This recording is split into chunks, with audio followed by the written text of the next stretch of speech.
Hola, bienvenido a la transmisión. Tenemos uno de los mensajes más impresionantes para ti ahora. El libro de Hebreos es tan rico en enseñanzas sobre cómo Jesús es mejor, cómo Jesús es superior, cómo el nuevo pacto es mejor que el viejo pacto. Hay verdades ahí que pueden librarte totalmente. ¿Por qué no te sientas? Si tienes una Biblia, tómala. Vamos a entrar a la palabra de Dios, a descubrir por qué Jesús es mejor.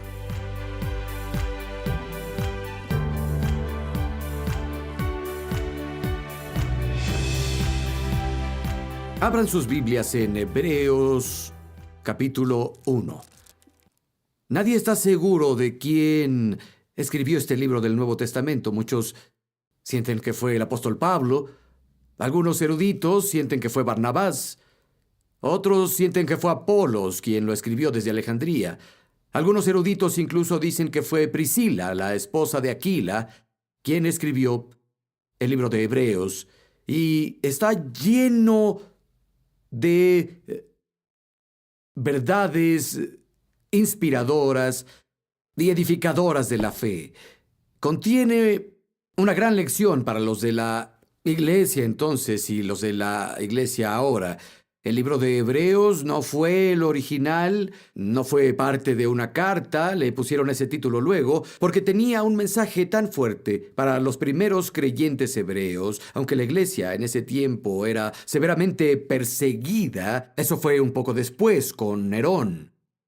Y la cristiandad básicamente era vista como un culto judío extraño. Los creyentes eran considerados parte del judaísmo y era una especie de culto raro que había aceptado a Jesús como el Mesías. Pero había una gran presión contra los primeros creyentes judíos para que dejaran su fe en Cristo. Había presión en la comunidad judía, presión en la familia, presión de la cultura. Y les enseñaban continuamente que Jesús no era superior, ni desafiante, no era superior a los ángeles, ni superior a lo que recibieron de Moisés, no era superior a ninguno de los profetas del Antiguo Testamento. Y muchos de ellos dejaron su fe. Hay mucho en el libro para animarlos y fortalecerlos a seguir caminando con Cristo. De hecho, el gran tema de todo el libro es la superioridad de Cristo en todo lo que hizo, opuesto a lo que tenían bajo la ley. Y todo mi mensaje hoy se resume en una palabra, una frase, y es mejor. Mejores cosas. Vamos a descubrir que ciertas cosas son mucho mejores, o esto es mejor que aquello, y veremos la superioridad de Cristo y la superioridad de lo que ha provisto, opuesto a lo que tenían anteriormente, y pasaremos nuestro tiempo casi exclusivamente en el libro de Hebreos, pero haremos algunas otras visitas a otros libros porque me siento obligado a hacerlo. Número 1, dice que Jesús es mejor que los ángeles. Es mejor que los ángeles o cualquier otro ser creado. Hebreos capítulo 1, verso 1. Dios, que muchas veces y de varias maneras habló a nuestros antepasados por los profetas, en estos días finales nos ha hablado por su Hijo. A éste lo designó heredero de todo, y por medio de él hizo el universo. Él es el resplandor de la gloria de Dios, la fiel imagen de su persona, el que sostiene todo con su palabra poderosa. Después de purificar nuestros pecados, se sentó a la derecha de su majestad en las alturas. Así se volvió mucho mejor que los ángeles. El nombre de su herencia supera en excelencia al de ellos. ¿A cuál de los ángeles dijo Dios: tú eres mi hijo, te he engendrado? Yo seré su padre y él será mi hijo. Además, al introducir a su primogénito en el mundo, Dios dice que lo adoren todos los ángeles de Dios. En cuanto a los ángeles dice, él hace de los vientos sus ángeles y de las llamas de fuego sus servidores. Pero al Hijo dice, tu trono, oh Dios, permanece por siempre y el cetro de tu reino es un cetro de justicia. Jesús es superior a los ángeles. Es superior a toda la creación, por cierto. Y en los versos que leímos nos dan varias razones de por qué en el verso 2 encontramos que Dios habló y nos habla a través de su Hijo, en una forma que jamás nos habló a través de los ángeles. Dice que es el heredero de todas las cosas. Y declara en el mismo verso que todas las cosas fueron hechas a través de él. Jesús se involucró en la creación. Sigue en el verso 3 y dice que Él es la imagen expresa de su persona. La palabra imagen en griego es usada para estampar como una moneda. Si estampas la moneda, ves una imagen exacta de alguien en la moneda. Tomen una moneda y mírenla. Ahí está la imagen de Abraham Lincoln. Jesús es la imagen exacta de la naturaleza y el carácter y la persona de Dios. Ver a Jesús es ver al Padre. ¿Quieres conocer la voluntad del Padre? Mira a Jesús. ¿Quieres conocer la actitud del Padre hacia la humanidad quebrantada? Mira a Jesús. ¿Quieres conocer la voluntad de Dios en cuanto a la sanidad? Ve a Jesús. Jesús le dijo a los discípulos, si me ven, han visto al Padre. Es la representación exacta del Padre. Y luego dice en ese mismo verso que Él mantiene todas las cosas por la palabra de su poder. Jesús solo lo hace, ningún ángel lo hace. Lo que nos lleva al final de lo que quiero obtener de estos versos. Jesús es superior a los ángeles y puede ser adorado porque es Dios. Vean el verso 8 una vez más. Pero al Hijo le dice, tu trono, oh Dios, permanece por siempre. Jesús es llamado Dios, Dios Padre, Dios Hijo, Dios Espíritu Santo. Alguien dijo que perdería la razón intentando explicar la Trinidad. Un anciano también dijo que perderías tu alma intentando explicarla. Jesús es uno con el Padre. Es mejor que los ángeles. Y ahora pasamos al capítulo 7 y encontramos dos cosas conectadas. Tenemos un mejor pacto establecido sobre mejores promesas. Un mejor pacto y mejores promesas. Hebreos capítulo 7, verso 22. Dice, por tanto, Jesús ha llegado a ser el que garantiza un pacto superior. Vean el capítulo 8, verso 6. Pero ahora Jesús ha recibido un ministerio más excelente. También es mediador de un mejor pacto, puesto que se basa en mejores promesas. Jesús es la seguridad de un mejor pacto, es decir, es el que nos lo asegura. Es la garantía, es en sí el compromiso de las promesas de Dios y todo el bajo nuevo acuerdo. El nuevo pacto es seguro y firme y puedes contar con ello. Y amigos, si Jesús es la garantía, es suficiente para mí. No solo es la seguridad, es el mediador, es el intermediario, es el intercesor. Hay un mediador entre el hombre y Dios y se llama Jesucristo, no un ángel, no otro hombre, sino solo Jesús. Jesús y ya. No pierdan esta página en Hebreos y vayan conmigo por favor a Salmo 103. Podría quedarme en este punto todo el día, pero quiero dejarlo establecido. Salmo 103, verso 1. 103, 1. Alaba al Señor, alma mía. Alabe todo mi ser su santo nombre. Alaba, alma mía, al Señor, y no olvides ninguno de sus beneficios. Esos eran los beneficios bajo el viejo contrato. Beneficios del Antiguo Testamento, beneficios del viejo pacto. Y son tan buenos que el rey David dice, vaya, bendito sea el Señor, alma mía. No olvides todos sus beneficios. Y ve los beneficios del viejo pacto por los que David bendice a Dios con su alma. Verso 3, perdona todos tus pecados y sana todas tus dolencias. Él rescata tu vida del sepulcro y te cubre de amor y compasión. Él colma de bienes tu vida y te rejuvenece como las águilas.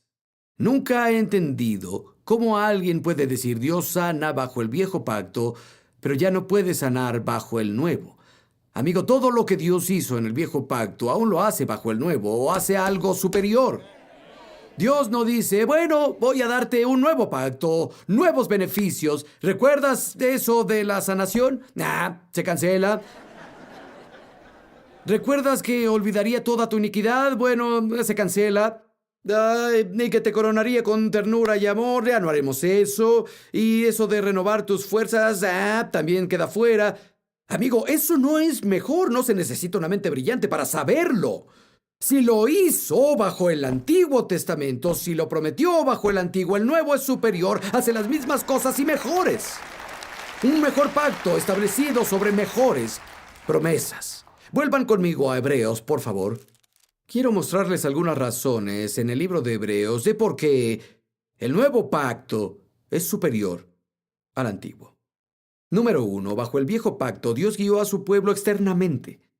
Bajo el nuevo, promete que guiará a su pueblo desde adentro. Hebreos capítulo 8, verso 8. Pero Dios, reprochándoles, dijo: vienen días, dice el Señor, en que haré un nuevo pacto con la casa de Israel y con la casa de Judá. No será un pacto como el que hice con sus antepasados el día que los tomé de la mano y los saqué de Egipto, ya que ellos no cumplieron mi pacto y yo los abandoné, dice el Señor. Este es el pacto que haré con la casa de Israel. Después de esos días, dice el Señor, pondré mis leyes en su mente y las escribiré en su corazón. Yo seré su Dios y ellos serán mi pueblo. Ya no tendrá nadie que enseñar a su prójimo ni dirá a su hermano: conoce al Señor, porque todos me conocerán, desde el más pequeño hasta el más grande. Bajo el viejo pacto, Dios dijo: tuve que llevarlos de la mano. Básicamente los guió externamente. Había un pilar de nube de día y un pilar de fuego de noche, y la única forma en que Israel sabía que era tiempo de ir y levantar el campamento era seguir las señales externas. Señales, ese pilar externo de fuego, ese pilar externo de nube. Pero bajo el nuevo pacto no voy a guiarlos externamente a través de cosas así. Voy a vivir dentro de ellos y voy a escribir mis leyes en sus mentes y sus corazones, y todos van a conocerme personalmente. Hablamos de eso la otra vez. Jesús habló sobre la venida del Espíritu Santo y que te guiaría desde adentro. Está contigo, pero estará en ti, y eso es mejor. No tengo que poner una carpa para recibir guía. No tengo que orar por una señal externa. Tengo al Espíritu del Dios vivo viviendo dentro de mí. Personalmente lo conozco y promete guiarme desde adentro. Eso es mejor. Y en segunda, bajo el viejo pacto había un recordatorio de los pecados cada año. Bajo el nuevo ya no hay recordatorio del pecado. Hebreos capítulo 10. Vean el verso 1. La ley es sólo la sombra de los bienes venideros, sino la presencia misma de esto. Por eso nunca puede, mediante los mismos sacrificios que se ofrecen sin cesar año tras año, hacer perfectos a los que adoran. Si no, ¿no habrían dejado ya de hacerse sacrificios? Pues los que rinden culto purificados de una vez por todas ya no se habrían sentido culpables de pecado, porque no tendrían más conciencia del pecado. Disculpen, verso 3. Pero estos sacrificios son un recordatorio de los pecados cada año. Pero vean en ese mismo capítulo, verso 15. El Espíritu Santo también es testigo con nosotros. Después de eso, que era antes, este es el pacto que haré con ellos después de aquel tiempo, dice el Señor. Pondré mis leyes en su corazón y las escribiré en su mente. Y añade: y de sus pecados y maldades no me acordaré nunca más. Cuando llegas a Cristo, Dios ya no guarda registro de tu pasado, lo ha borrado. Tenía un conocido, sí, eso es bueno. Tenía unos conocidos que entraron a la iglesia una vez.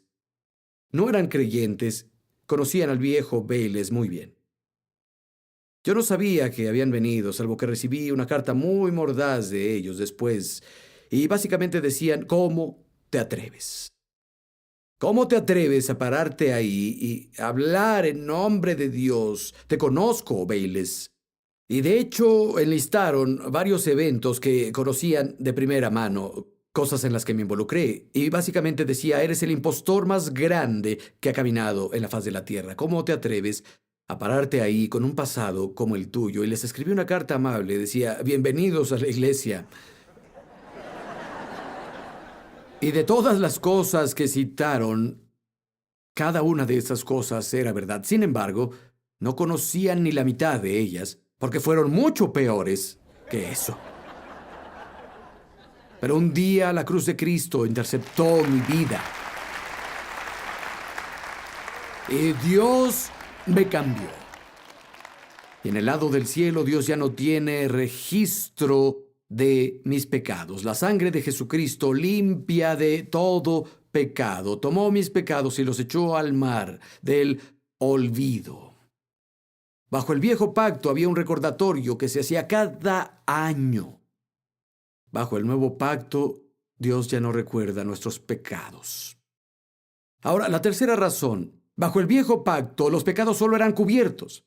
Bajo el nuevo, el pecado es quitado y la misma naturaleza de una persona es cambiada cuando puede creer. Vayan conmigo, por favor, capítulo 10, verso 11. Todo sacerdote celebra el culto diario ofreciendo repetidas veces los mismos sacrificios que nunca pueden quitar los pecados. En el capítulo 9, verso 25, no entró para ofrecerse seguido, como entra el sumo sacerdote en el lugar santísimo cada año con sangre ajena. Si así fuera, Cristo habría tenido que sufrir muchas veces desde la creación del mundo. Al contrario, ahora, al final de los tiempos, se ha presentado para poner fin al pecado mediante el sacrificio de sí mismo. Bajo el viejo pacto, el pecado solo era cubierto, se hacía un recordatorio y el sacrificio tenía que hacerse año tras año tras año. Pero Jesús no solo cubrió nuestro pecado, quitó nuestros pecados. Juan el Bautista dijo, miren al Cordero de Dios que quita el pecado del mundo. No cubre el pecado del mundo, sino que quita el pecado del mundo. Número 4. Anteriormente, nada se podía hacer con una conciencia culpable. No había provisión para limpiar una conciencia culpable, pero bajo el nuevo, la provisión se hizo para limpiar una conciencia culpable. Vayan conmigo a Hebreos capítulo 9 y verso 9. Esto fue simbólico del día presente, que las ofrendas y los sacrificios que ahí se ofrecen no tienen poder alguno para perfeccionar la conciencia de los que celebran este culto. Y verso 14. Cuánto más la sangre de Cristo, quien por medio del Espíritu Eterno se ofreció sin mancha a Dios, purificará nuestra conciencia de las obras muertas para que sirvamos al Dios viviente. En el punto de la conversión, la carga del pecado es levantada y hay una liberación de la culpa. Por eso el apóstol Pablo escribió a los Corintios en 2 de Corintios capítulo 7, dice, abran sus corazones a nosotros, no hemos hecho mal a nadie. Me gusta la versión bíblica que lo pone así. Pablo dice, confíen, no hemos herido a nadie. Un momento, ¿no eres el chico que echaba a los creyentes a la cárcel? ¿Que arrastraba madres y padres lejos de sus atemorizados niños y algunos los ejecutaba? ¿No eres ese Saulo de Tarso? De hecho, sí, ese era, pero la sangre de Cristo me ha limpiado. Y puedo decir, confía, no herimos a nadie. Solo la sangre de Jesús. Y dices, pero me equivoqué después de ser salvado. Primera de Juan 1:9. Si confesamos nuestros pecados, Dios que es fiel y justo nos los perdonará y nos limpiará de toda maldad.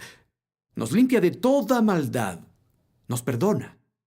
Y si tu conciencia aún te molesta, después de arrepentirte ante Dios, debe ser una de 3 cosas. Número 1, estás oyendo al diablo. Es el acusador de los hermanos. Correrá por tu ventana con tarjetas. ¿Recuerdas esto?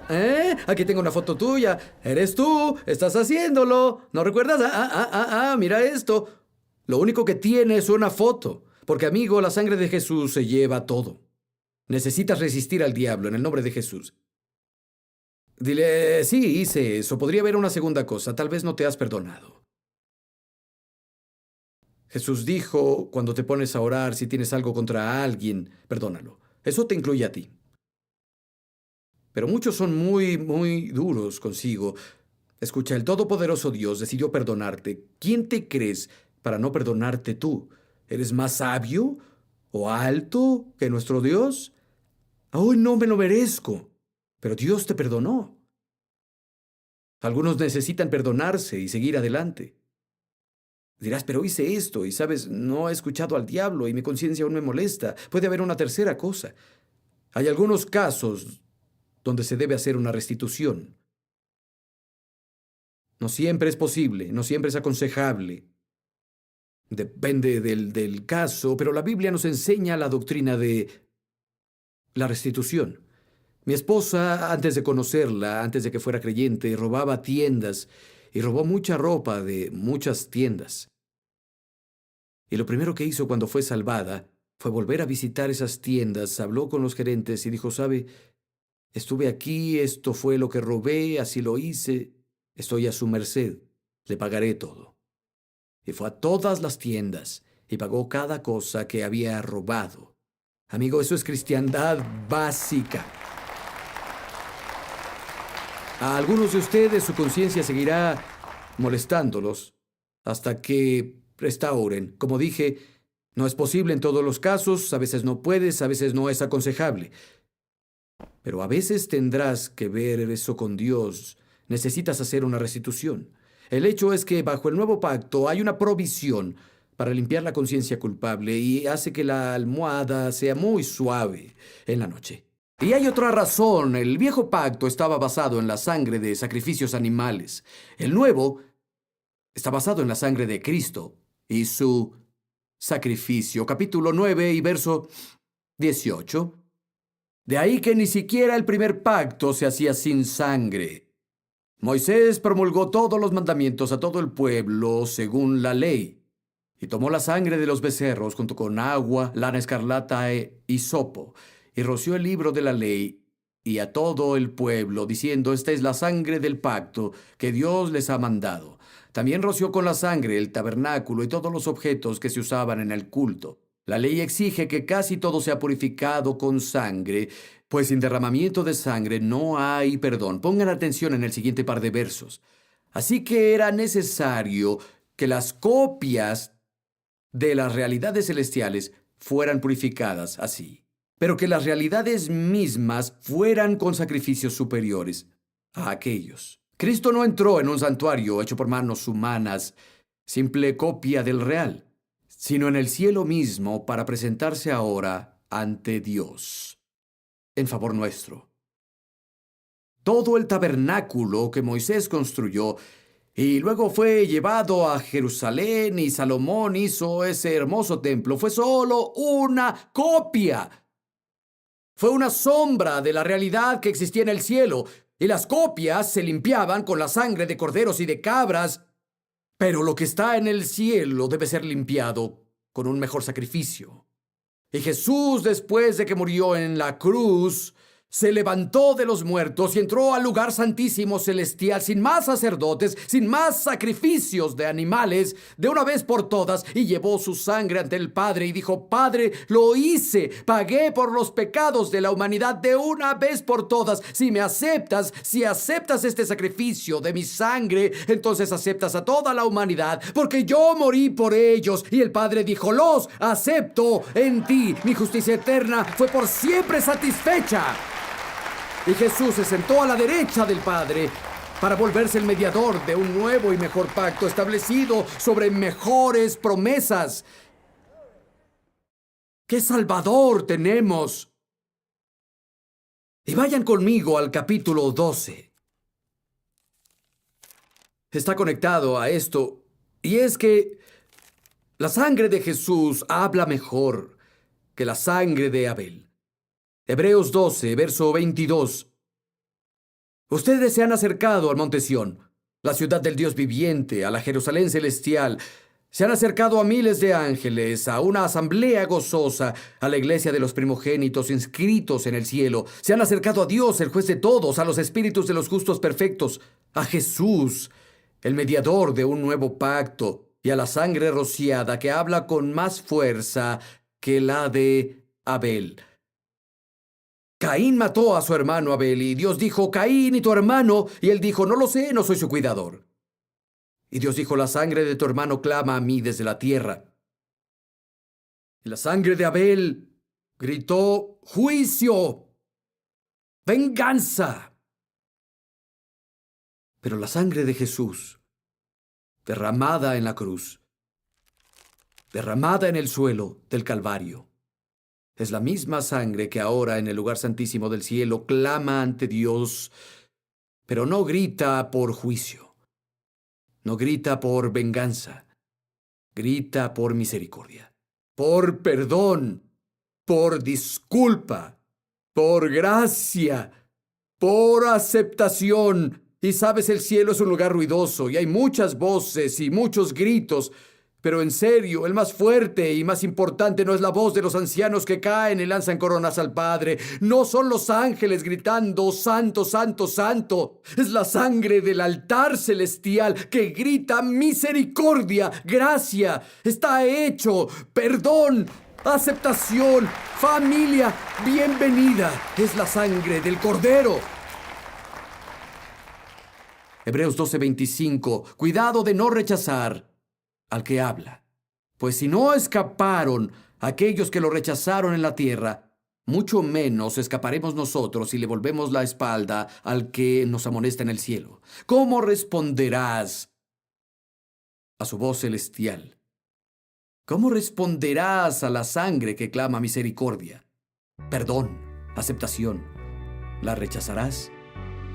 ¿La aceptarás? Te diré algo, puede limpiarte y darte un nuevo comienzo.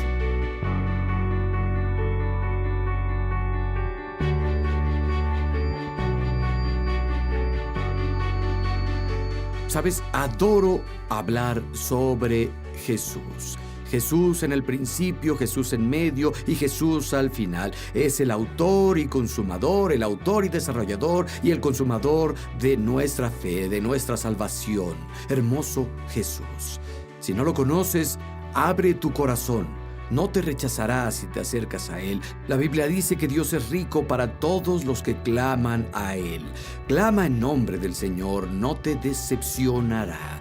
Sabes, nos encantaría saber de ti. ¿Por qué no nos escribes una nota o envías un email? Escríbenos, dinos si la transmisión te ha animado. Nos animará a escuchar tu historia. Hasta la próxima. Bendiciones.